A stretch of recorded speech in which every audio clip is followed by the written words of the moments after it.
नमस्कार विद्यार्थियों। पाचन तंत्र के बारे में हम चर्चा कर रहे थे और पाचन तंत्र के अंदर जो विभिन्न प्रकार के अंग हैं उनके बारे में हम देख रहे थे। तो पाचन तंत्र में हमने देखा कि आहार नाल और सहायक पाचक अंग शामिल हैं पाचन तंत्र में। इन सभी की हम जो है आकारिकी और इनकी औतिकी के बारे में हम अध्ययन करेंगे। तो आहार नाल के बारे में हम देख रहे थे। आहार नाल में मुख गुहा, ग्रसनी, ग्रास नाल, देन आमाशय, छोटी आंत, बड़ी आंत और फिर गुदा।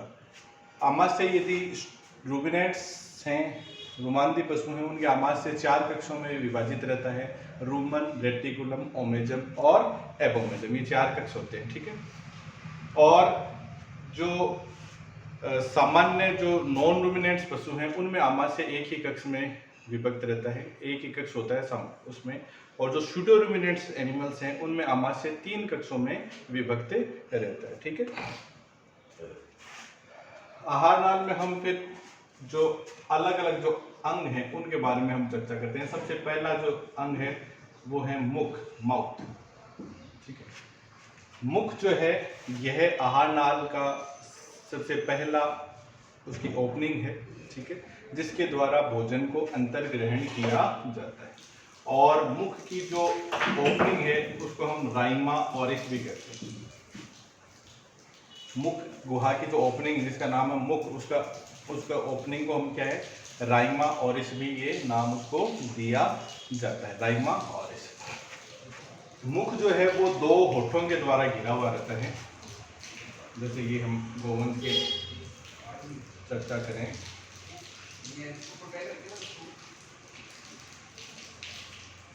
ये तो है मुख गुहा और ये जो है मुख है। ये मुख जो है ये 2 होठों के द्वारा घिरा हुआ रहता है, ऊपरी होठ और निचला होठ। दोनों होठ जो हैं वो साइड्स में कमिश्चर के द्वारा आपस में जुड़े हुए रहते हैं। ऊपरी होठ जो होता है, ऊपरी होठ आप देखेंगे गोवंश में इस प्रकार से ऊपरी होठ, यहाँ पे जो ऊपरी होठ है वो उसके ऊपर एक थोड़ा सा ब्लैक पोर्शन रहेगा, काला रंग का पोर्शन रहेगा जो नमी युक्त रहता है हमेशा। ठीक है। जैसे इसमें नमी सी रहती है, पानी की बूंदे सी वहाँ पे रहती हैं। इस भाग को हम क्या बोलते हैं, मजल। इस भाग को क्या कहते हैं, मजल। ये नाम ध्यान रखना है, मजल इसको कहा जाता है। जो ऊपरी होठ के ऊपर जो भाग होता है, काले रंग का पोर्शन होता है जो गोवंश में आपको दिखाई देगा, वो क्या कहलाता है, मजल कहलाता है। यह हमेशा क्या रहता है, नमी युक्त रहता है, नम रहता है। ठीक है। अब हम दूसरे भाग में चलते हैं जिसका नाम है मुख गुहा।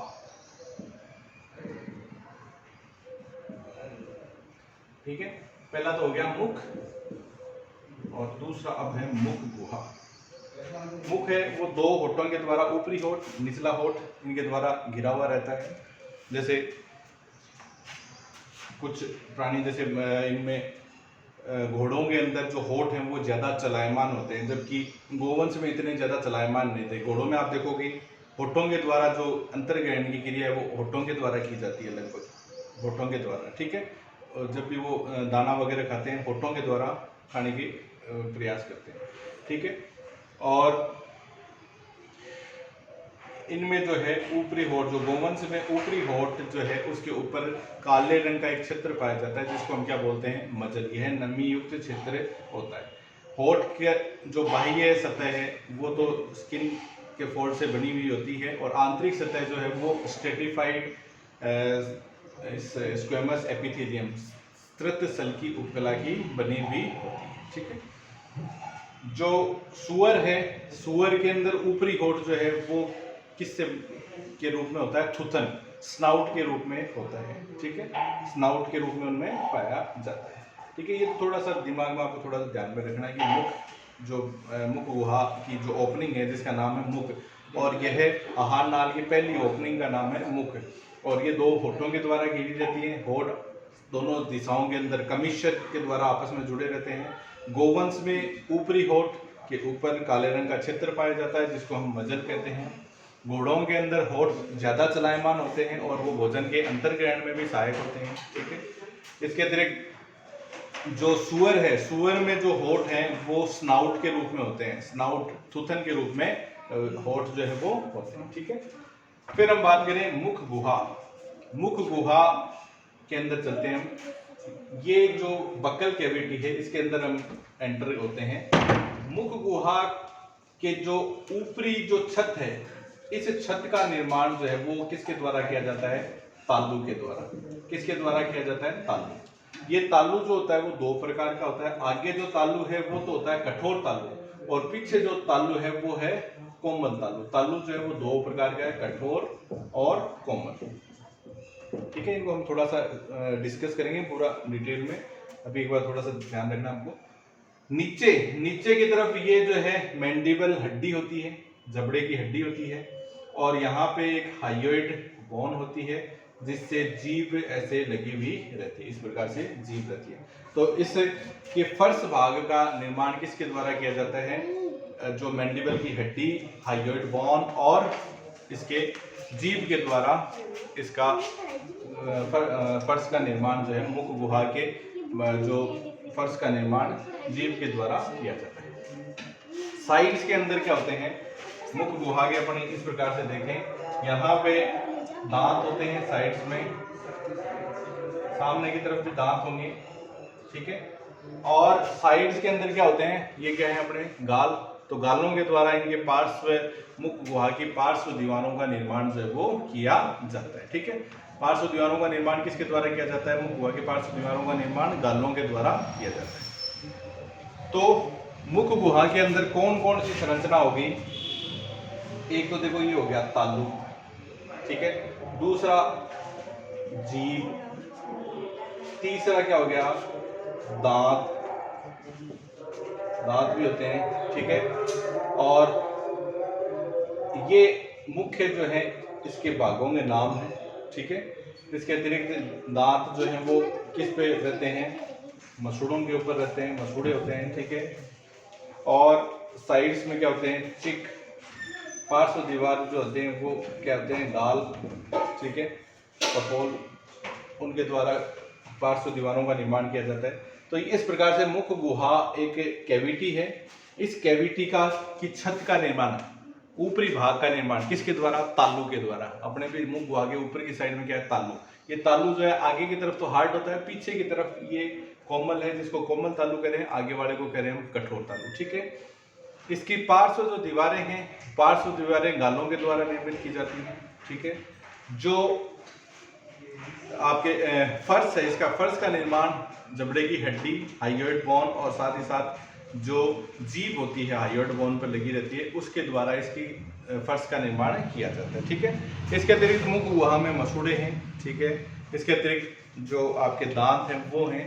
इसके अलावा मुख गुहा के अंदर ही लार ग्रंथियों के नलियां जो हैं वो आकर खुलती हैं, जो लार श्रावण यहाँ पे करती है। मुख गुहा में लार श्रावण होता है, जो लार श्रावण का कार्य लार ग्रंथियों में किया जाता है। हालांकि वो स्थित होती हैं जैसे कान के नीचे, यहाँ पे जबड़ों, दोनों जबड़ों के मध्य, वहां पे स्थित होती है। लेकिन ये श्रावण जो है ये नलिकाओं के द्वारा श्रावण कहाँ करती हैं? मुख गुहा के अंदर ही करती हैं। और इस मुख गुहा के अंदर जो विभिन्न ये कार्य जो संपादित किए जाते हैं, एक तो भोजन को छोटे छोटे टुकड़ों में तोड़ा जाता है दांतों के द्वारा, ठीक है। भोजन को पीस कर छोटे छोटे टुकड़ों में और उसमें लार को मिलाया जाता है। ये इसके मुख्य कार्य होंगे जो इनके द्वारा संपादित किए जाते हैं। तो ये मुख गुहा के विभिन्न जो अंग हैं, जिनमें कुछ सहायक अंग भी सम्मिलित हैं, जैसे दांत वगैरह हैं, ये सहायक अंग सम्मिलित हैं। ये किस संरचना से मिलकर बने हुए होते हैं, इनके बारे में हम देखते हैं। मुख गुहा की जो विभिन्न इकाइयां हैं उनके बारे में हमें देखते हैं।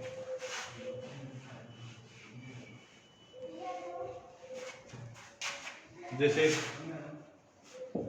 चर्चा करें हम दांत की, टूथ और प्लूरल इसका होता है टीथ। दांत, ये है दांत का जो पार्ट होता है, हम अलग अलग पढ़ेंगे, लेकिन इसका एक पार्ट होता है इनेमल। ये बॉडी का सबसे हार्डेस्ट पार्ट होता है, ठीक है। दांत जो हैं भोजन को चबाने का कार्य करते हैं। अब इस एक दांत की संरचना आप देखें, इस प्रकार से ये निर्मित होते हैं।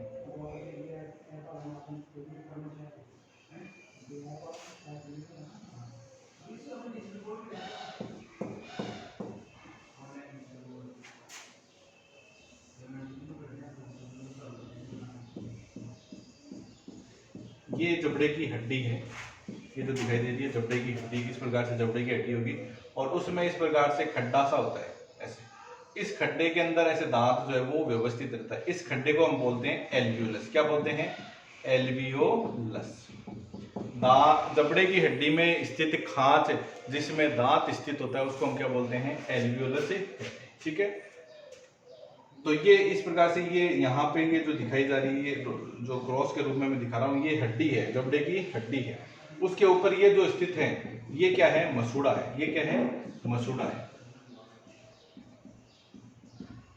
ठीक है, अब ये जो मसूड़े से बाहर स्थित जो भाग निकला हुआ है उसको हम बोलते हैं क्राउन, शीर्ष भाग। फिर मसूड़े के अंदर जो स्थित भाग है, ये इतना सा भाग जो है, इसको हम बोलते हैं नेक। और जो हड्डी के अंदर स्थित भाग है इसको हम बोलते हैं रूट।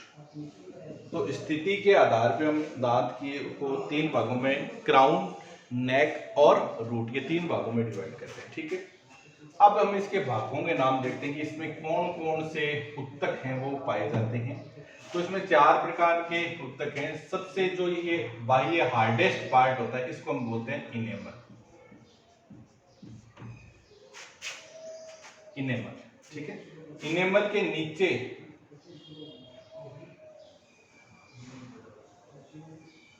ये सबसे बाह्य हार्डेस्ट पार्ट हो गया, ये तो हो गया इनेमल। इनेमल के नीचे ये पार्ट जो होता है इसको हम बोलते हैं डेंटिन। क्या बोलते हैं? डेंटिन।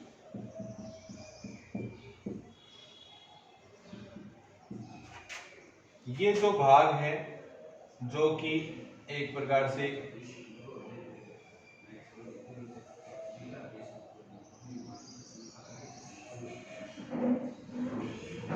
जबड़े की हड्डी से दांत को जोड़े रखता है, इस भाग को हम बोलते हैं सीमेंटम। क्या बोलते हैं?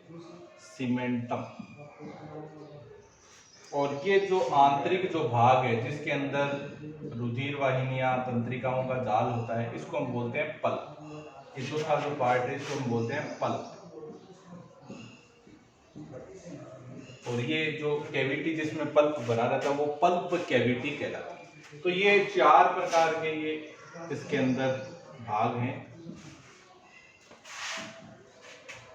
सबसे बाह्य और सबसे जो हार्डेस्ट पार्ट है शरीर का वो है इनेमल। दांत का सबसे बाह्य जो आपको दिखाई देता है सफेद रंग का जो बाह्य जो पार्ट है वो कहलाता है इनेमल। ठीक है, तो उसके नीचे का जो पार्ट है जो सॉफ्ट थोड़ा होगा उसको हम बोलते हैं डेंटिन। उसको हम क्या बोलते हैं? डेंटिन। एक ये नीचे की तरफ ये पार्ट होता है जो दांत को जबड़े की हड्डी से एक प्रकार से साधे रखने का, उनसे जोड़ने का काम करता है, उसको हम बोल रहे हैं सीमेंटम। ठीक है, और एक बिल्कुल मध्य के अंदर एक प्रकार का उत्तक है जिसके अंदर रुधिर वाहिनियां, ठीक है, और तंत्रिकाएं ये इसमें स्थित होती हैं। इसको हम बीच वाले भाग को बोलते हैं पल्प।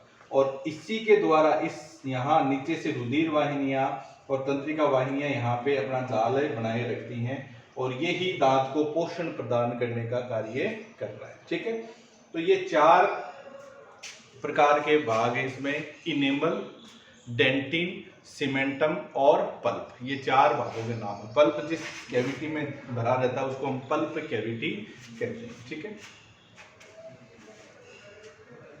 तो ये दांत के 4 प्रकार हो चुके हैं, 4 भाग हो चुके हैं दांत के कि कौन कौन से भाग हैं। ठीक है, अगर स्थिति के आधार पर देखें तो मसूड़े से बाहर वाला भाग क्राउन, मसूड़े के अंदर का जो भाग है उसको हम बोलते हैं नेक, और जबड़े की हड्डी के अंदर जो भाग है उसको हम क्या बोलते हैं?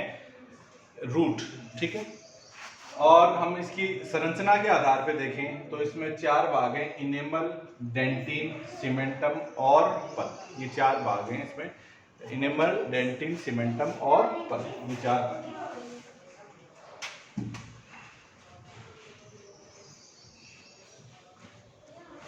दांत जबड़े की जिस हड्डी में स्थित रहता है उसको हम क्या बोल रहे हैं, एल्वियोलस। ये जो जबड़े की हड्डी है, इस हड्डी के अंदर स्थित जो गड्ढा है उसको हम बोलते हैं एल्वियोलस कहते हैं। क्या बोलते हैं, एल्वियोलस।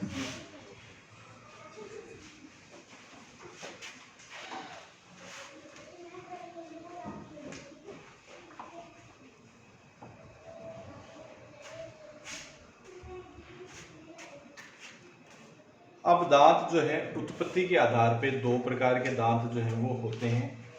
पहले दांत है अस्थायी दांत।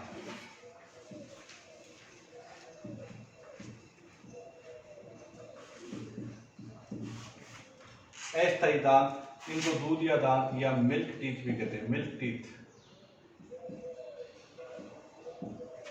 या टेम्परेरी टीथ, या इन्हीं को कहा जाता है डेसिडुअस टीथ।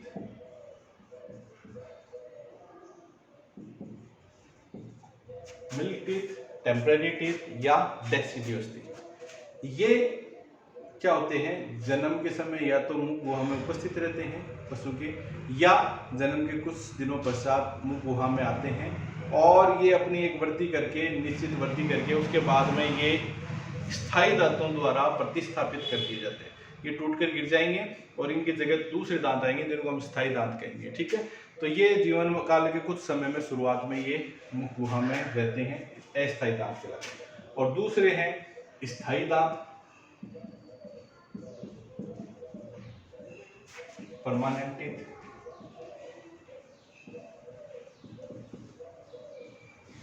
ये परमानेंट टीथ क्या है, ये अस्थायी दांतों के स्थान पर आते हैं। ठीक है, और ये पूरी उम्र भर यानी वृद्धावस्था तक मुख गुहा में बने रहते हैं, और बाद में ये क्या है, घिसकर और फिर टूटकर वृद्धावस्था में ये मुख गुहा से टूट सकते हैं। ठीक है, अन्यथा ये पूरे उम्र भर क्या है, मुख गुहा के अंदर बने हुए रहते हैं और अस्थायी दांतों के स्थान पर आते हैं। अब देखो, अस्थायी दांत और स्थायी दांतों में आपको थोड़ा सा देखने में भी फर्क लग जाएगा। देखो, अस्थायी दांत जो होते हैं वो इस प्रकार से थोड़े त्रिकोणाकार से होंगे और आकार में छोटे होते हैं, इस प्रकार के होते हैं अस्थायी दांत। और इनमें मसूड़ा भी क्या है, ऊंचाई तक, यहाँ तक ऐसे रहेगा, यहाँ ऊंचाई तक ये मसूड़ा है।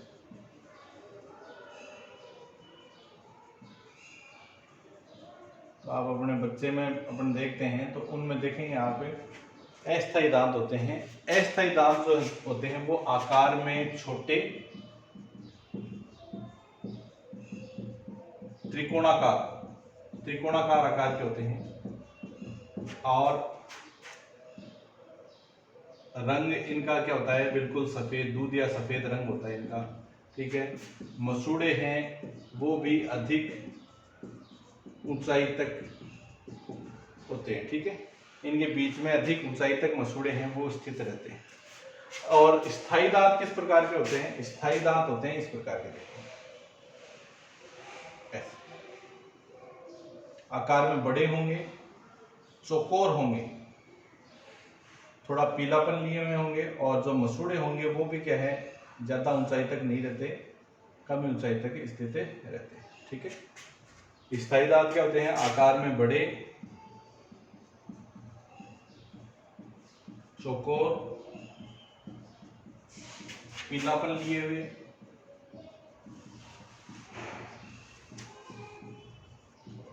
थोड़े से मतलब येलोइश होंगे, पूरे एकदम प्योर जो व्हाइट जैसे दूधिया होते हैं उतने नहीं होंगे, थोड़े येलोइश होंगे। और मसूड़े जो हैं वो कम ऊंचाई तक स्थित होते हैं। ठीक है, मसूड़े जो हैं वो कम ऊंचाई तक स्थित होते हैं। ये आप किसी भी पशु के मुख के अंदर जैसे ही आप देखेंगे, उनके अंदर आपको पता लग जाएगा। जब भी आप अपने घर पे अपने पशु, जो भी पशु होगा, कोई बछड़ी है या बड़ी गाय है, उसका मुंह खोल के आपको देखना है और उसमें आपको पता लग जाएगा कि ये दूधिया दांत है और ये जो है स्थायी दांत है। ठीक है, तो अपने हम देखते हैं बच्चों में भी, जैसे हम देखते हैं तो बच्चों में दांत जो होते हैं वो वाइटिस होते हैं, ज़्यादा वाइटिस होते हैं। वो क्या होते हैं, दूधिया दांत होते हैं। दूधिया ज़्यादा सफ़ेद रंग के होंगे, आकार में वो छोटे होते हैं और इस प्रकार से थोड़े त्रिकोणाकार से होंगे, जो सामने वाले इंसाइजर टीथ जो होते हैं। और जबकि परमानेंट जो टीथ होते हैं वो क्या होते हैं, थोड़े आकार में बड़े होंगे, पीलापन लिए हुए होंगे और उनमें मसूड़े हैं वो ज़्यादा ऊंचाई तक नहीं जाते हैं, नीचे तक ही रहेंगे। ठीक है, तो ये उत्पत्ति के आधार पे दांत को हमने दो भागों में बांटा, टेम्परेरी टीथ और दूसरा है परमानेंट टीथ, अस्थायी दांत और स्थायी दांत। अस्थायी दांतों को हम मिल्क टीथ यानी दूधिया दांत या डेसिडुअस टीथ भी कहते हैं।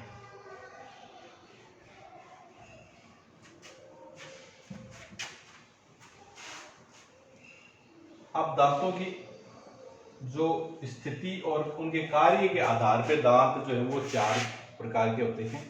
पहला है इंसाइजर, दूसरा है कैनाइन, तीसरा है प्रीमोलर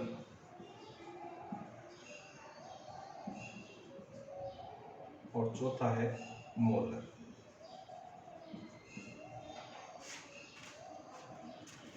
इंसाइजर, कैनाइन, प्रीमोलर और मोलर। ये इंसाइजर दांत ये सामने मुख गुहा में क्या होते हैं, सामने की ओर स्थित होते हैं। ठीक है, ये आकार में चौकोर होते हैं और ये किसी भी भोजन को कुतरने का, उसको काटने का कार्य जो है वो कार्य ये करते हैं। ठीक है, भोजन को काटने का कार्य ये करते हैं। ठीक है, तो उसको काटने के लिए ये ही जो है वो आते हैं। और जैसे आप देखते हैं गिलहरी होती है या चूहे होते हैं, उनमें ये इंसाइजर टीथ ही ज़्यादा होते हैं, ज़्यादा। ठीक है, और उसकी वजह से ये उनको कुतरते रहते हैं, काटते रहते हैं। तो ये भोजन को काटने का ये कार्य जो है वो किया जाता है। दूसरा है कैनाइन। कैनाइन टीथ ये उसके पश्चात इंसाइजर के पश्चात स्थित होते हैं, इंसाइजर के साइड्स में स्थित होते हैं और ये भोजन को चीर फाड़ करने का कार्य करते हैं, भोजन की चीर फाड़ का कार्य करते हैं।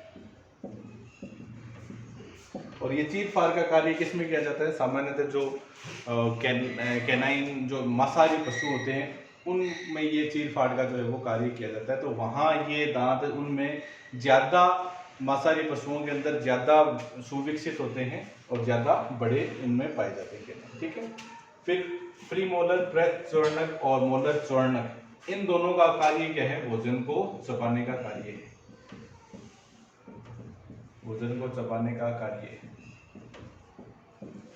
ये कैनाइन के आगे स्थित होंगे प्रीमोलर और प्रीमोलर के आगे स्थित होंगे मोलर। ठीक है, तो इनकी जो ऊपरी सरफेस होती है वो काफी चौड़ी बड़ी होती है और ये भोजन को चबाने का कार्य जो है वो इनके द्वारा किया जाता है। ठीक है, तो ये कार्य के आधार पे हमने और उनकी स्थिति के आधार पे हमने इनको चार भागों में दांतों को बांटा है, इंसाइजर, कैनाइन, प्रीमोलर और मोलर। ठीक है, इनके सबके अपने अलग अलग जो है वो कार्य होते हैं।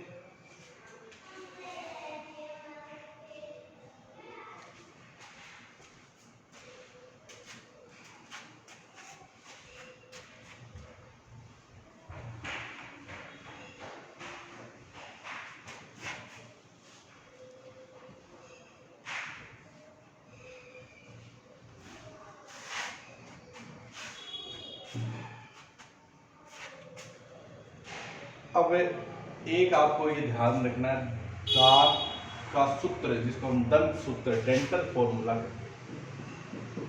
दंत सूत्र, डेंटल फॉर्मूला,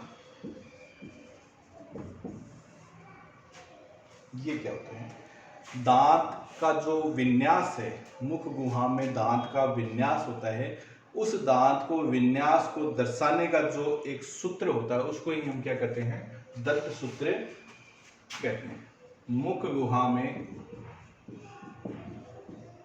दांत के विन्यास को दर्शाने वाला सूत्र क्या कहलाता है, दंत सूत्र कहलाता है। ठीक है, मुख गुहा में दांत किस प्रकार से व्यवस्थित हैं ये दर्शाने का जो सूत्र है वही क्या कहलाता है, दंत सूत्र कहलाता है। अब ये दंत सूत्र जैसे हम हर एक पशु में अलग अलग प्रकार का ये दंत सूत्र है वो होगा और ये इम्पोर्टेंट है, इसका ये मान के चलो गारंटीड एक क्वेश्चन बनता है, दंत सूत्र के बारे में बहुत अधिक पूछा जाता है, तो ये ध्यान रखना है। ठीक है, ये आपको जो शॉर्ट ये परिभाषाओं के अंदर जो है वहाँ पे दो लाइनों के या 20 शब्दों के जो क्वेश्चन आते हैं उनके अंदर पूछ सकते हैं, या फिल इन द ब्लैंक्स के अंदर पूछा जा सकता है आपको। ठीक है, तो ये दंत सूत्र आपको ध्यान रखना है। सबसे पहले हम देखें गोवंश का।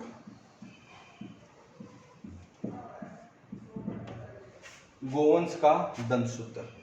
गोवंश का दंत सूत्र क्या होता है? ये दंत सूत्र जो है वो ये भी ध्यान रखना आपको, अस्थायी दांतों का पूछा जा रहा है या स्थायी दांतों का। ठीक है, दोनों के लिए अलग अलग जो दंत सूत्र हैं वो होते हैं। जैसे हम पहले देखें अस्थायी जो दांत है गोवंश के, अस्थायी दंत सूत्र क्या है? तो दंत सूत्र दर्शाने का जो तरीका है वो इस प्रकार से है।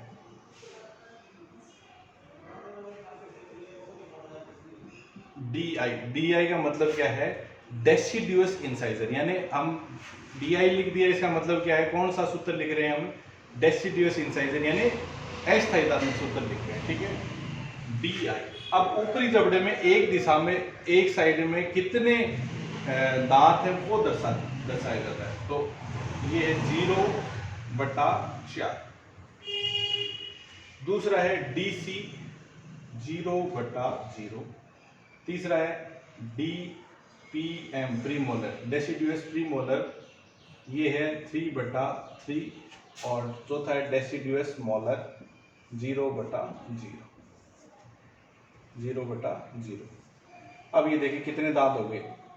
3 और 3 6, 6 और 4 10।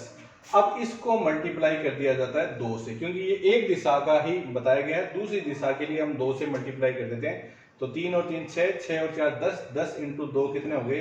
टोटल दांत कितने हो गए? अस्थायी दांत, गाय के अस्थायी दांत टोटल कितने हैं? 20 हैं। ठीक है, तो ये 20 दांत जो हैं वो होते हैं। ठीक है, फिर हम बात करें स्थायी दंत सूत्र की।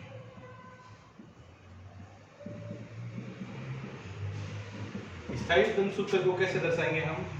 इंसाइजर, यहाँ पे DI की बजाय सीधा ही I लिखेंगे। इंसाइजर 0/4, कैनाइन 0/0, प्रीमोलर 3/3 और मोलर ये भी 3/3। ठीक है, टोटल कितने हो गए? 4 3 7 3 10, 10 और 3 13, 13 और 3 16। 16 × 2 कितने हो गए? टोटल दांत हो गए गाय के कितने हो गए? 32। तो गाय के स्थायी दांत कितने हैं? टोटल 32 दांत है गाय के मुख गुहा के अंदर पाए जाते हैं। ठीक है, अब किस प्रकार से ये विन्यासित रहते हैं ये मैं थोड़ा सा आपको दिखाता हूँ। गोवंश के जबड़े के अंदर, जैसे ये नीचे का जबड़ा है गाय का, और ये ऐसे ऊपरी जबड़ा है। ठीक है, इसको पूरा इधर ही कर देते हैं। ये ऊपरी जबड़ा है। ठीक है, ये निचला जबड़ा है, ये ऊपरी जबड़ा है। अब निचले जबड़े में कितने, अगर अस्थायी दांतों की बात करें कितने हैं? एक दिशा के अंदर कितने हैं? 4 दांत है। पहला दांत, दूसरा, तीसरा और चौथा। ऐसे ही दूसरी दिशा में भी 4, 1 2 3 और 4। तो ये नीचे वाले जबड़े में कितने दांत हो गए? इंसाइजर कितने हो गए? 8 इंसाइजर हो गए। उसके बाद में कैनाइन है क्या? कैनाइन नहीं है, बिल्कुल 0 है, यहाँ पे है ही नहीं, तो अनुपस्थित है। ठीक है, फिर प्रीमोलर। प्रीमोलर निचले जबड़े में कितने हैं? निचले में 3, 1 2 और ये 3, और दूसरी दिशा में भी कितने हो जाएंगे? 3। ठीक है, अब ऊपरी जबड़े में, ऊपरी जबड़ा है, ऊपरी जबड़े में कितने हैं? इंसाइजर कितने हैं? 0, यानी यहाँ पे कोई इंसाइजर नहीं है। इंसाइजर नहीं है, यहाँ पे इंसाइजर नहीं है। फिर यहाँ पे एक संरचना पाई जाती है, एक हार्ड पैडनुमा संरचना पाई जाती है जिसको हम बोलते हैं डेंटल पैड। बहुत इंपॉर्टेंट है, पूछा जाता है कई बार फिल इन द ब्लैंक्स में कि जो रुमानदी पशु होते हैं उनमें ऊपरी जबड़े में इंसाइजर दांतों के स्थान पर पाई जाने वाली संरचना क्या कहलाती है? डेंटल पैड कहलाती है। क्या कहलाती है? डेंटल पैड कहलाती है। ठीक है, उसके बाद में कैनाइन है क्या? नहीं है, तो ये भी जगह खाली है। फिर प्रीमोलर 3, 1 2 3, एक दिशा में 3 और दूसरी दिशा में भी 3 प्रीमोलर। ठीक है, तो ये इस प्रकार से जो हम ये आपके गाय है उसके जब हम देखते हैं जो अस्थायी दंत सूत्र हैं, यानी उसके जैसे हम देखें हीफर के अंदर देखते हैं मुख गुहा के अंदर, तो ये इसके अंदर इस प्रकार का जो आपको दंत सूत्र है वो इस प्रकार का मिलेगा। इस प्रकार का विन्यास ऊपरी जबड़े में और निचले जबड़े में इस प्रकार का विन्यास जो है वो मिलता है। जैसे अस्थायी दंत सूत्र ये क्या दिखा रहा है? ऊपर वाला क्या दिखा रहा है? ऊपरी जबड़े के एक दिशा का दिखा रहा है, और नीचे वाला क्या दिखा रहा है? निचले जबड़े का। और ये DI मतलब डेसिडुअस इंसाइजर। डेसिडुअस इंसाइजर ऊपरी जबड़े में कितने हैं? 0 नहीं है, इसके स्थान पे क्या पाया जाता है? Dental pad. निचले जबड़े में एक साइड में क्या है? 4 और दूसरी साइड में 4, यानी टोटल 8 हो गए। कैनाइन ऊपरी जबड़े में कितने हैं? 0, निचले जबड़े में भी 0। प्रीमोलर ऊपरी जबड़े में एक साइड में 3, दूसरी साइड में 3 और निचले जबड़े में भी 3। ठीक है, मोलर 0, निचले जबड़े में भी 0। ठीक है, तो ये तो हो गया अस्थायी दंत सूत्र। अब हम बात करें स्थायी दंत सूत्र। स्थायी दंत सूत्र के अंदर आप देखिए इंसाइजर ऊपरी जबड़े में कितने हैं? 0। ऊपरी जबड़े में कैनाइन कितने हैं? 0। ऊपरी जबड़े में प्रीमोलर कितने हैं? 3 और ऊपरी जबड़े में मोलर कितने हैं? 3, यानी 3 मोलर और बना दो आप यहाँ पे, ये 3 मोलर और ये दूसरी दिशा में भी 3 मोलर और। ठीक है, और ऐसे ही निचले जबड़े में देखिए कितने इंसाइजर हैं? एक साइड में 4, दूसरी साइड में 4, यानी टोटल 8 हो गए।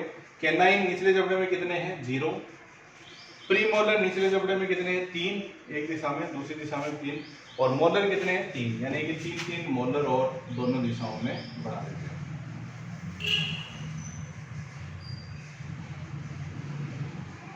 तो ये जो है गोवंश का स्थायी दंत सूत्र का मुख गुहा में विन्यास है, ये कहता है। ठीक है, स्थायी दंत विन्यास है मुख गुहा के अंदर इस प्रकार से।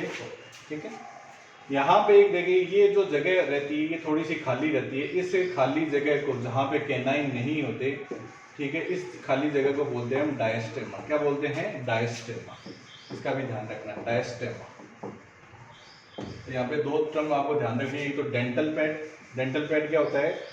मुख गुहा के अंदर जो रुमांती पशु के मुख गुहा में ऊपरी जबड़े में इंसाइजर दांतों के स्थान पर एक हार्ड पैडनुमा संरचना पाई जाती है जिसे डेंटल पैड कहा जाता है। ठीक है, उसे डेंटल पैड कहा जाता है, ये ध्यान में रखना है। ठीक है, तो ये आपने गोवंश का दंत विन्यास का सूत्र देखा है।